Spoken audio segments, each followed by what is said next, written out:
Okay. Okay, fine. So now the first unit is about phase diagram and its heat treatment. Okay. And the heat treatment of various materials. Okay. So that's what we are going to see it in the first diagram. And this is the syllabus of, sorry, first unit to, in fact, to say. This is the syllabus of first unit, wherein we will be starting with about the phase diagram, its basics, solid solutions. Okay. Then we will be seeing about the cooling curves. Then how to interpret a phase diagram, how to construct a cooling curve. Then we will be seeing about a very special diagram called iron carbon diagram. Then we will be seeing about the triple T diagram, its construction and its importance. Then we will be seeing about the various heat treatment processes. Okay. Last class itself, I have given an introduction about annealing, normalizing, tempering, and hardening processes, and its effect on the various properties. Okay, so these things you will be seeing it in the first unit. So to start with, okay, to start with the historical perspective of the materials. In fact, when you talk about the materials from the historical ages, starting from the Stone Age, Bronze Age, and the Iron Age, many materials have been developed. Okay, as like if you see a Stone Age, if you see, it lasted from 5 lakh BC till 5000 BC. From 5 lakh BC, that is before Christ, till from 5 lakh till 5000, it has lasted, and it has brought us various materials. Okay, it has brought us various materials. Most of the materials are natural driven materials in the Stone Age. Okay, it stretches us the very beginning of the 3 million years ago. Okay, 3 million years ago. As it is clearly named as Stone Age, the people used stones as their tools. Okay, the people used stones as their tools. Okay, so from that, many developed. And then coming to the Bronze Age, here in the Bronze Age was the intermediate between Iron Age and the Stone Age. Was the intermediate between Iron Age and Stone Age, which is between 5000 to 2500 BC, wherein bronze kind of material, they have invented a bronze material, and that bronze material was used widely to make the different equipments or different weapons or tools, water vessels or different types of whatever the material they have to. Okay, so they used bronze. Okay, bronze is made when copper is heated. Okay, so by heating a copper and mixing it with a tin, okay, the mixture of copper and tin, we call it as the bronze, which gives a very stronger material than in fact a copper. Okay, than in fact a copper called bronze. So they used that bronze and they started to evaluate or evolve the different kinds of materials. Then coming to the Iron Age. Iron Age was the, hello, hello, Gauri Shankar, are you there? Yes, sir. Yeah, yeah. So the Iron Age was the period after this Bronze Age.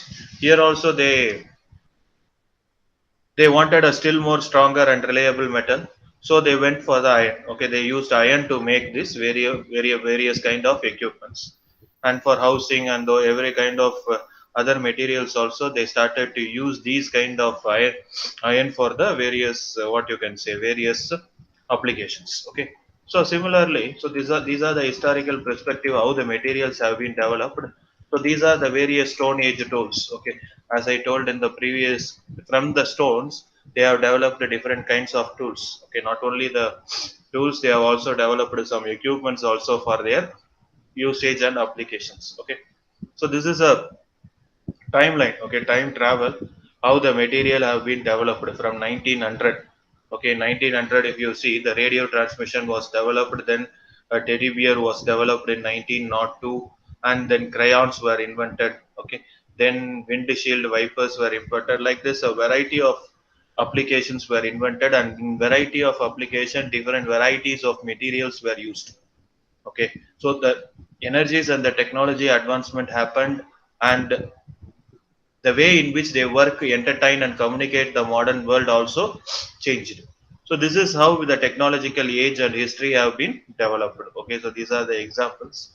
So these are the how these four slides will give us an overall view on how the materials. Okay, the materials has been evolved from the olden age, Stone Age, till our new technological era. Now coming to our syllabus, syllabus is nothing but it's just an introduction about the material tech metallurgy subject. We cannot We are not going to read the whole metallurgy in this 5 units, just an overview of it. So now, whatever the material you take, the material will be made out of a very basic basic building block called as atoms. Okay, the atom is nothing but a basic structure of whatever the element you take. Okay, whatever the element you take, that atom will be made out of protons, neutrons, and electrons. Okay, three important elements: protons, neutrons, and electrons.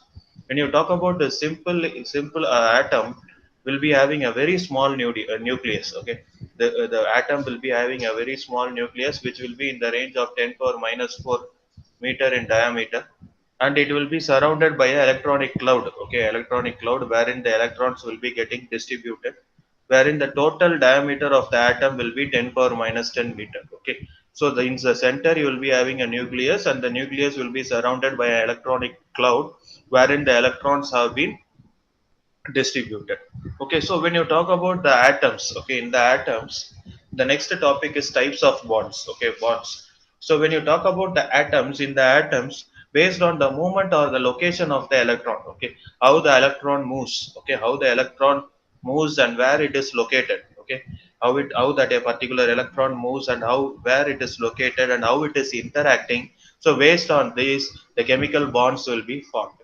Okay, these chemical bonds only will be determining our what you can say, our structure, our properties, our characteristics. Everything will be determined by this characteristics only. Okay, by this chemical bonds only. So depending upon the strength of that bond, the bonds are classified as primary bond or secondary bond. Okay, primary bond or secondary bond. Primary bond is nothing but interatomic bonds, where the interactions will be between the atoms, where the interaction will be between the atoms.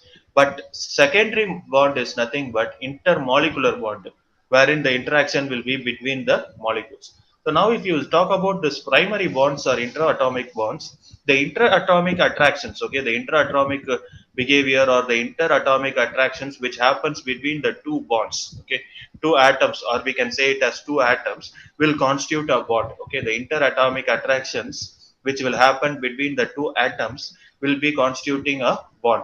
So that bond is called as primary bond. Here in that, how that interatomic attractions happen is that in the outer shell we will be having some valence electrons. Okay, in the outer shells which we will be having some valence electrons, in which in some case, in some case it may be, it may not be that much stable. Okay, it may not be that much stable. To make it as a stable, it can either receive an electron, okay, receive an extra electron, or it can share an electron, or it can release an electron. Okay, so these three ways are possible: either it can receive an electron, or either it can share an electron, or it can release an electron. So by the help of these three ways, the way in which the bonding happens, the configuration in which this bonding happens, in this category it is classified. The primary bonds are still further classified. Usually the above three processes, that is this receiving extra electrons, sharing electrons, releasing electron, all constitute a comparatively a stronger bonds. And these stronger bonds are called as interatomic bonds. Usually these interatomic bonds are stronger in nature. So as I told you, these primary bonds are still more classified, are still further classified, like covalent bond, ionic bond, and metallic bond. In covalent bond, if you take place, a pair of electrons will be shared by the both the atoms. See here we are having one hydrogen atom, and here we are having one hydrogen atom. Okay, so these two atoms, okay, will be shared by both the atoms. See here, a covalent bond is formed from sharing a pair of valence electron by two or more atoms. By two or more atoms. Okay, just a minute.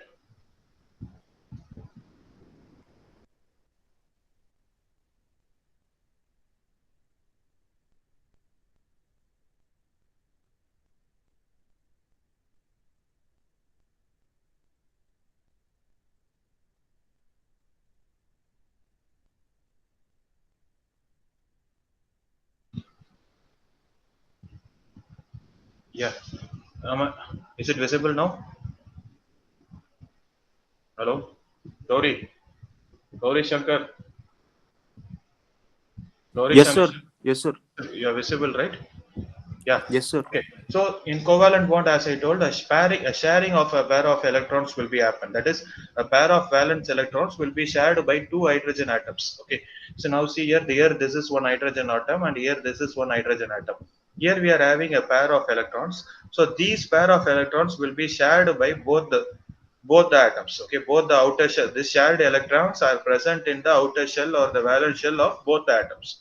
Okay, so the bonding is formed by sharing. Okay, by since the electrons are shared by these two hydrogen atoms, so the bonding is formed by the sharing of electrons. So this is called as covalent bond. Okay, this is called as covalent bond. Next is ionic bond. Ionic bond is a bond in which it is formed out of the Coulombic forces of attraction. Coulombic forces of attraction means one atom should have a low ionization energy and the other atom should have a high electron affinity. High electron affinity. So what happens is, if you take this is sodium and this is chloride. If you take this sodium, it has one extra valence electron in the outer shell. But here in the chlorine ion, one electron is in short. Okay, so what happens is this extra single valence electron will be shifted towards here, will be shifted, and it will be transferred, and it will form a complete outer shell. So this is what we call it as the transfer of electron from one atom to the another atom. So by this transferring of atom, ionic bonds are formed.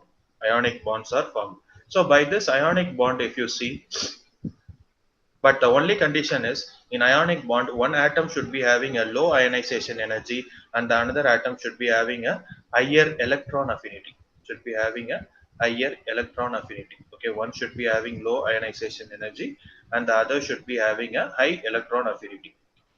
Okay, so that is very important. One should have a low ionization energy and the other should have a high electron affinity. So based on this only the ionic bonding will be formed. Okay. So I made one more important thing. The ionic bonding will be giving rise to higher hardness, okay, which will be inducing high hardness and a low conductivity. Okay. Next one is a metallic bonding. Next type of primary bonding is a metallic bonding.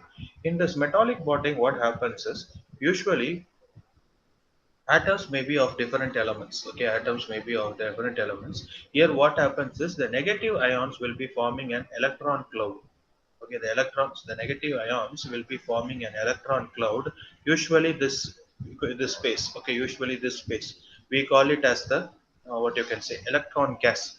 Okay, throughout the space which is occupied by the atoms. Okay, so what happens is the atoms that gives up the valence electrons becomes the ions. Okay, the atoms which gives up the valence electron will become the ion, and between the positive metal ions. Okay, between the positive metal ions of an atom, this electronic clouds will be formed. Okay, this electronic cloud will be formed, and since these electronic clouds are donated to all other atoms, we call it as non-directional. And these atoms need not be bonded directly. Okay, need not be bonded directly. It can be bonded in any form. Okay, so that is what is called as metallic bonding. Okay, by the formation of the interaction between the positive ions and the electronic cloud, which is formed, the bonding which is developed, we call it as the metallic bonding. Okay, so these are the three types of primary bonds. Okay, these are the three types of primary bonds. Okay,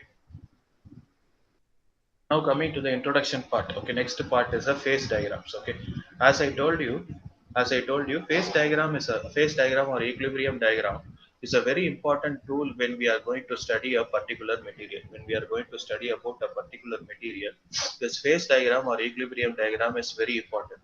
It shows us how the material will be changing with respect to the temperature. Okay, whether either it is heated or cooled, how its phases will be varying. Okay, how its phases will be varying, how its composition will be varying. Okay, varying. Okay, what is the relationship between its temperature and composition, how that composition and alloy crystal structure is related. Okay, all these relationship will be studied using the phase diagram only. It provides us information about the phase separation. Okay, how it will be getting separated.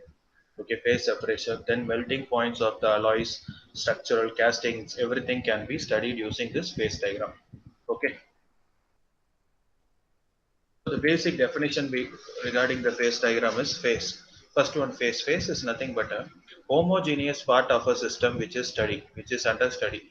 whatever the element or a component which we are taking it for study, which is physically or chemically homogeneous. Okay, that is one phase is different from the other in its structure or composition. That we can call it as a phase. For example, a water and a sugar solution. If you mix a water and a water is a separate phase, sugar is a separate phase. Okay, system is nothing but the combination of the phases. Two or more phases like water and sugar, two or more phases, we call it as a system. That's whatever the stable elements, okay, in that system, whatever the elements which may be, which are stable in nature, we call it as the components. The elements which change, okay, the parameters which govern the system, okay, the parameters which govern the system of, or the which govern the nature of the phase, like pressure, temperature, composition, etc., we call it as a variable. We call it as a variable. For example, if you take a alloy, you take an alloy, it will be a mixture of two or three elements. Okay, it will be a mixture of two or three elements, but that has a metallic properties, but it should have a metallic property. Okay, that is called as an alloy. Mixture of two or homogeneous mixture of two or three elements. But when you talk about the phase diagram is a graphical representation that indicates the phases, that is various phases which are evolved out of different temperature and its composition, which are evolved out of different temperature and its composition. Like you can see it like here. Okay, copper and the zinc. Okay, copper and zinc, different percentages are there. Copper 85%, zinc 15% means it will be a red brass. The alloy which is formed out of it will be a red brass, and it will be of good corrosion resistance. Okay, it will be of good corrosion resistance. Similarly, if you go with the 70%, okay, 70% copper and 30% zinc means it will be of cartridge brass. Okay, we call it as cartridge brass, and it will be of higher ductility, and it will be of higher ductility. Similarly, the different compositions, different process will be developed. Aluminum brass will be having good wear resistance. Monos metal will be having good hard working properties. Forging brass will be in forging brass we will be having 2% of lead. Okay, along with copper and zinc, we will be having 2% of lead, which will be best suitable for forging operation. Okay, so based on the percentage of copper and zinc, ultimately the properties or the application of it also getting changed. The properties and the applications of it also getting changed. So these are the various types of crystal structure. Okay, so whatever the element or whatever the structure you take, it will be made out of n different n crystals. Okay, it will be made out of n crystals. Okay, n crystals, and out of that n crystals, a single most building block, we call it as a unit cell. Okay, a unit cell is nothing but a single most building block for the formation of a crystal structure. Now, if you see the different types of crystal structure, the first one is a face-centered cubic system. Here in the face-centered cubic system, if you see, this is a cube. Okay, we will be having eight corners. Okay, so number of corner elements will be eight. Okay, similarly, six faces will be there, and all the six faces. Okay, one, two, three, four, five, six. All the six faces, you will be having a face-centered atom. Okay, apart from the corner atom, you will be having a face atom.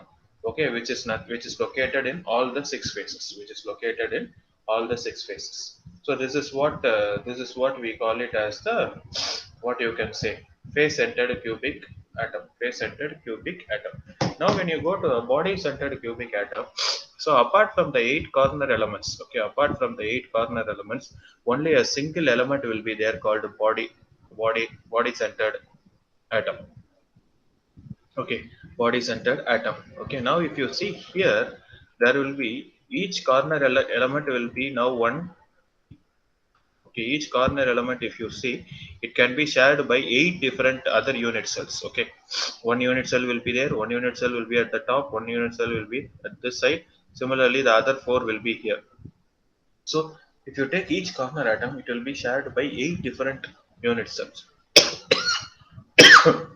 Eight different unit cells. Similarly, here also in body centered, this body centered will be fully dedicated to a particular unit cell only. To a particular unit cell only, it will be dedicated. Okay, here it is a hard speared shell. Okay, inside it will be a hard speared cell. This is a unit cell. Okay, body centered cubic system. Next, if you take a hexagonal closed packed structure, if you can see it clearly here, the hexagonal structure will be there, and here it will be in a form of a hexagonal prism. It will be in a form of a hexagonal prism. A hexagon at the top and hexagon at the bottom, and in between you will be having a body-centered triangular system. Okay, wherein the atoms are stored. So these are the examples of different types of crystal structure, and these are the furthermore types. Okay, wherein the atoms are arranged in the lattice points in the unit cell. Okay, this is a simple cubic cell. This is a face-centered cubic cell. This is a body-centered cubic cell. Okay, a body-centered cubic cell. This is a simple tetragonal type. This is a body-centered. Okay, tetragonal type.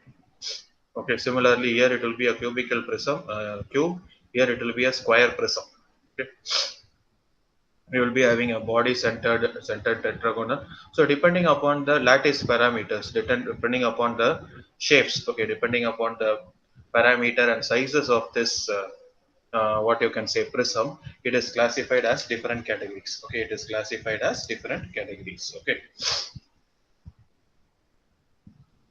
are you following, Gauri Shankar? Yes, sir. Yeah, it is classified. So now the first topic, this whatever we have seen till now is just an introduction for this unit. Okay. Now the first topic is nothing but a solid solution. Now the first topic is nothing but a solid solution. Solid solution is nothing but a mixture of two or three elements. Okay, mixture of two or three element which is completely dispersed with each other to form a single phase.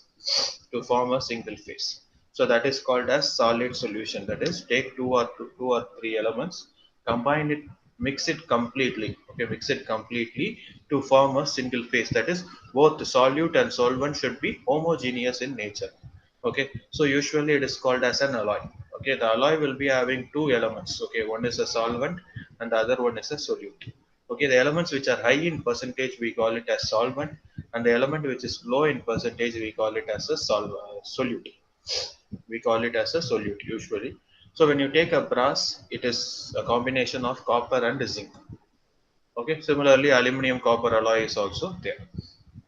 So types of solid solution. What are the types of solid solutions that are available is, one is a substitutional solid solution and the other one is an interstitial solid solution.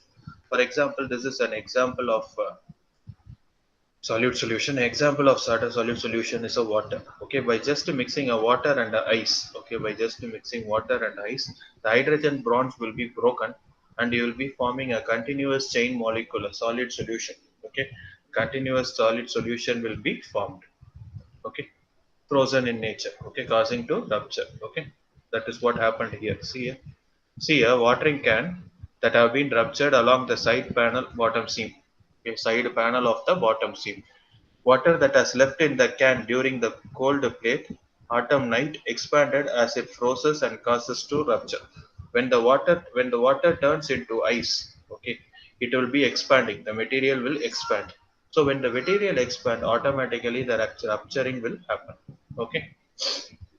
So now the solid solution, if you talk about the solid solution, has a basic rule, okay, to form. That is, whatever the solvent and solute may be, we cannot mix it as like that. Okay, we cannot take two elements and we cannot mix it. Okay, for a solute solution to be formed, there is a rule. Okay, there is a standard rule, and that rule we call it as a Hume-Rothery rule. Okay, Hume-Rothery rule, and based on this Hume-Rothery rule only, the solubility of a solute or a solvent is decided. Okay, when you talk about the solubility of a solute in a solvent, depends upon the certain rules. Like see here, first one is a crystal structure factor. First one is a crystal structure factor. Crystal structure factor.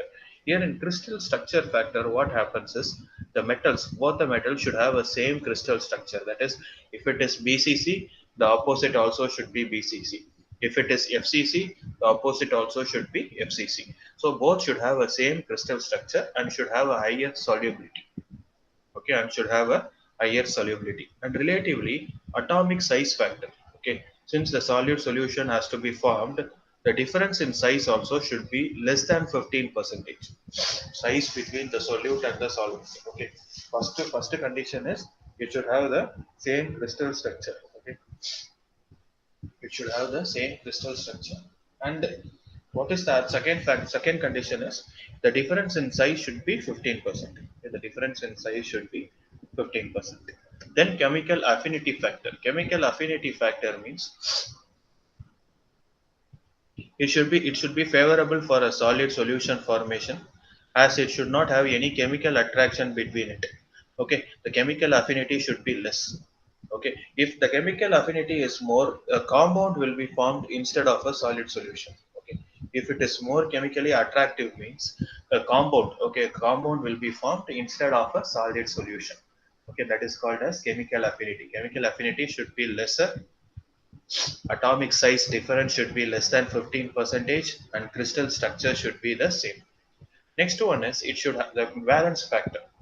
Okay, valence factor, the metal should have a very higher valence electron. Okay, the material should have a very higher valence electron, only then it will be easily dissolving.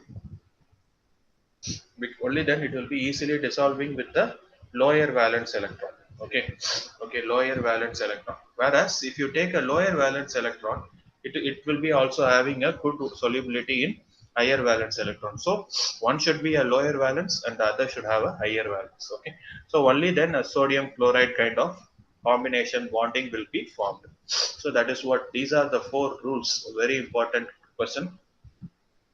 Hume-Rothery rule. Okay, Hume-Rothery rule. Very important question, and these are the questions, or these are the conditions that has to be satisfied for two atoms or two elements to form a solid solution. Okay, two atoms or two elements to form. In fact, to say two elements to form a solid solution. This is what I told you. Example. Okay, here it is a low valence electron, and here it is a high valence electron. So what happens is the low valence electron, when it moves to the high valence electron, automatically the sodium chloride combination will be formed. Okay, here when one valence electron is released, and here it is one is gained, and the transferred valence electron is stored in the outer shell of the chlorine atom, chloride ion. Okay, okay, this is what I told you. When the solute and the solvent element does not satisfy any one of the above rule, okay, does not satisfy any one of the above rule, then the two solutions will not be completely soluble. Will not be completely soluble, and no solid solution can be formed. No solid solution can be formed. Okay, so that is the condition. So here this is a scientist. He is a scientist called Hume Rothery. So he is only devised this rules. Okay. Next is substitutional solid solution. This is, I told you already, there are two types of solid solution. First one is a substitutional solid solution, and the other one is an interstitial solid solution. Substitutional solid solution is nothing but we will be having atomic sites. Okay, we will be having solvents. Okay, in the solvents there will be n number of atomic sites. If that n number of atomic sites are replaced by a solute, okay, if replaced by a solute, then the solution which is formed is called as substitutional solid solution. Okay, like this. See here, this is a pattern. Okay, this is a pattern, and that light colors, okay, light colors are the atoms of metal A, and dark colors are atoms of metal B. Okay, the light colors we call it as solvents. Okay, the solvents are located everywhere, and some of the locations of the solvents are substituted by the solutes.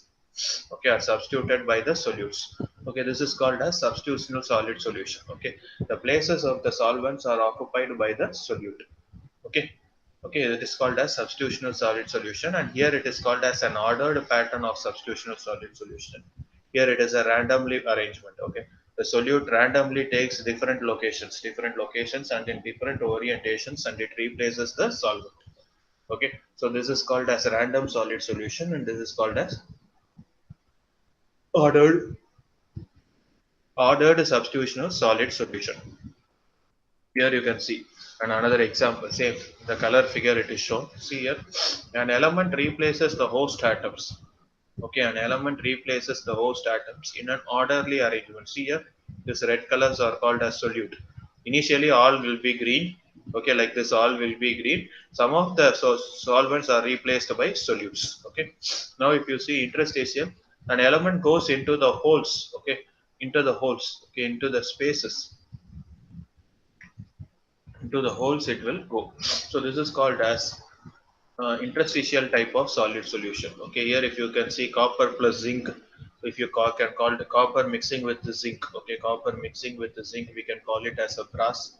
Copper mixing with the tin, we can call it as a bronze, you can say. So both the types of solid solution, we call it in the form of a substitutional solid solution. Here in the carbon in iron, okay, so we call it as the interstitial, wherein the solute will not occupy the solvent's place, it will be occupy the spacings. It will be occupy the spacings in between the solvents. Okay.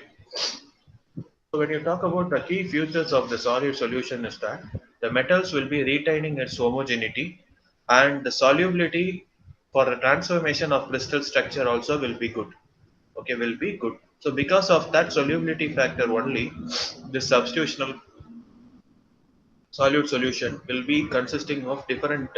In substitutional solid solution, what happens is both the elements will be having almost the same atomic radius. Okay, both the copper and zinc, if you see, copper is gray color and zinc, sorry, copper they have shown it in what you can say, this brown color, and the zinc in silver color.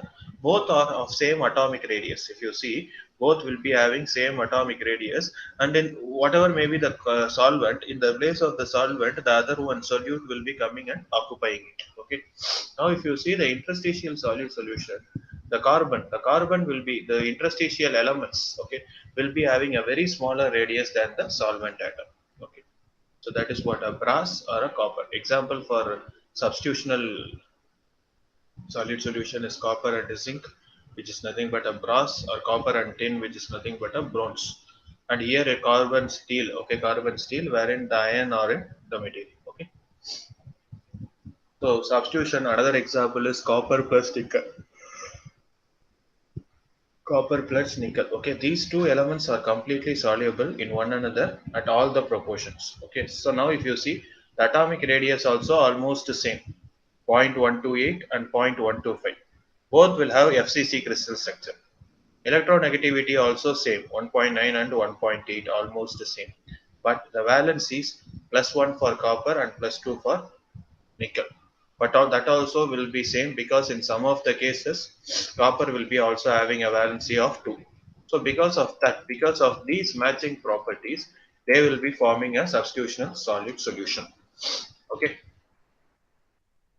Interstitial solid solution, I told you, atoms of dissolving element fit into the vacant spaces between the metal ions. Okay, wherever there is a vacancy in space, that vacancy voids will be filled by this atoms. Okay, usually the impurity atoms also will be filling the voids, and they will be causing some different interferences. Okay, interstitial example is carbon forms an interstitial solid solution when added to iron, as I told you. Usually the maximum concentration of carbon will be 2% only. Okay. The reason why we call it as an interstitial solid solution is the atomic radius. See, there will be a much difference, 0.071 and 0.124. But in the solid, in the substitutional, if you see 0.128, 125, almost equal. Okay, so this will make it as an interstitial solid solution. So these are the examples. White colors are the solvent and the black colors are the solute, which occupies the interstitial voids. Okay. Now, when you talk about this solid solution, there are mainly three phases. Okay, there are mainly three phases. Okay, the, mainly the first phase is a pure metal. Second phase is an intermetallic compound, and the third phase is the solid solution that we need. Usually, it will be varying. Okay, now when you take a pure metal, it will be having its own definite melting point and its fixing point. Okay, sorry, freezing point. Okay, by either slow heating or cooling, the cooling curve will be also straight, or at the melting point or at the freezing point, the curve which you are formed will be straight. Okay, like this, if you can see. If you take a metal and if you cool it, okay, from the liquid state it will be coming, and at the freezing point it will become as a constant. Okay, at the freezing point it will become as a constant, then it will further reduce. Okay, usually it will be in a form of liquid, then semi-solid. Okay, then it will go to ice form. Okay, go to an ice form where it will become like a solid. Okay, if you continuously reduce the temperature below the freezing point. Okay, below the freezing point. Okay, now if you see here, initially it will be of liquid and antimony, then the nucleus of solid antimony will be formed. Okay, for solid antimony, a nucleus will be formed. Then that nucleus will be formed into dendrites. Okay, that is, it will be combining. Okay, it will be combining or gathering one over the another, and finally grains of solid particles will be formed. Okay, that is what this. Next is interatomic or intermediate alloy phase. Okay, interatomic or intermediate alloy phase. Interatomic or intermediate alloy phase is nothing but it depends upon the physical and the chemical properties of the material that we are going to mix. So when we mix it, in between the mixing, some parts of atom, okay, some parts of elements may not be mixed properly. So some other compound may be formed. Okay, some other compound may be formed. Okay, so that compound which is formed in interatomically or in intermediately, we call it as intermediate compound. Okay, we call it as intermediate compound. Okay.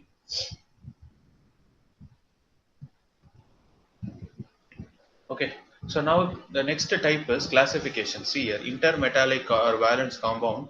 Usually it will be formed between chemically dissimilar metals. Okay, chemically dissimilar metals, and the metals which have the high chemical valence. Okay, which follow the rules of chemical valence, and the metals which can form strong ionic or covalent bond. Okay, and but it will be having a poor ductility and poor electrical conductivity. So these elements are called as electrically or intermetallic or valence compound. Example are these. Interstitial compounds are the compounds which are formed with the help of these transition metals like hydrogen, oxygen, carbon, boron, and nitride, like carbides, okay, steels, etc. Okay, these are called as interstitial compounds. Okay, next one is electronic compounds. Electronic compounds are nothing but different ratios. Okay, based on definite ratio, based on the Hume rotary rule. We have seen some three rules, right? Based on that Hume rotary rules, what are the solid solutions which can be combined, and the compound which is formed out of it, we call it as a, what you can say, this electronic compounds. Okay, electronic compounds. Okay, here a solution will be equal to a solvent. A solvent is nothing but a major constituent, major proportion of it, and solute is nothing but a minor. Usually it can be either a solid, liquid, or a gas, or even a mixture of both also of each. So usually the amount of solute that may be dissolved by the solvent is generally the function of temperature, which usually increases with increasing temperature. Okay. Usually the solute will be lesser, solvent will be more. The lesser amount of solute will be depending upon the temperature. Okay, the solution will be either unsaturated or saturated or supersaturated. That depends upon the stirring. Okay, when we are mixing a solute and a solvent to get the solution, depending upon the stirring, the different types of solutions will be formed. Usually, the solute is generally more stable in the liquid state than in the solid state. Okay, mostly solid solution will be satisfying its solidify over a range of temperature. This is a cooling curve, which I have already told you. Okay, here you will be having a freezing range. Initially, if it is a liquid, okay, initially it will be a liquid. So when the temperature is reduced, the solid nucleus will start to form. Yeah, so in this freezing range, it will be in a liquid solid solution. Okay, it will be in a liquid solid solution, wherein the dendrites will start to form, wherein the each metal ions will combine to form a solid. Dendrites will be formed, and finally below the end of solidification, what happens is the entire solids, three grains will be solid alloys will be formed. Okay, usually the alloy begins to solidify at a temperature lower than the freezing point. Okay, lower than the freezing point. Now if you see freezing point is 940, below 640, 660 only, it will be forming a complete solid structure. Okay, complete solid structure. Okay, now it's not restricted to space or shape or etc, whatever it may be, it is an interstitial. Okay, but in the interstitial solid solution, the size is very important. If one size is very much lesser than the other size only, the interstitial solid solution is formed. But if it is a single size, okay, if it is a single same size, it is a substitutional solid solution. And in interstitial solid solution also, even if it is lesser, it should fit into that interspace. Okay, it should fit into that interspace. Only if it fits into that interspace, we can call it as a interstitial solid solution. Okay, we can call it as the interstitial solid solution. Okay, So see here, this is a substitutional solid solution. So when the substitutional solid solution, if the substitutional solids, this is a solute and the remaining of the solvent. If both the radius are same, the arrangement might not be disturbed. If the size becomes lower or little, automatically the whole arrangement will be getting disturbed. Similarly here also, if the solute's size becomes more, okay, the solvents will be getting distracted, and so the entire structure will be disturbed. Okay, the entire structure will be disturbed. Now when you talk about this solid solution, there are different, when you talk about the solid solution, there are alloy structure. There are mainly there are two phases. One is a single phase, which we call it as a homogeneous phase. The other one is a mixture, which we call it as a several phase. Okay, usually in single phase there are two types. One is a solid solution, the other one is a compound. Here in the compound, what happens is when two elements are mixing, in intermediate, an alloy will be formed. An alloy will be formed. So that is what we call it as a compound. But in solid solution, both in substitutional or interstitial, a uniform mixing and a homogeneous solution will be formed. Okay, this is about the solid solution. Next is solidification of pure metal everything. Okay,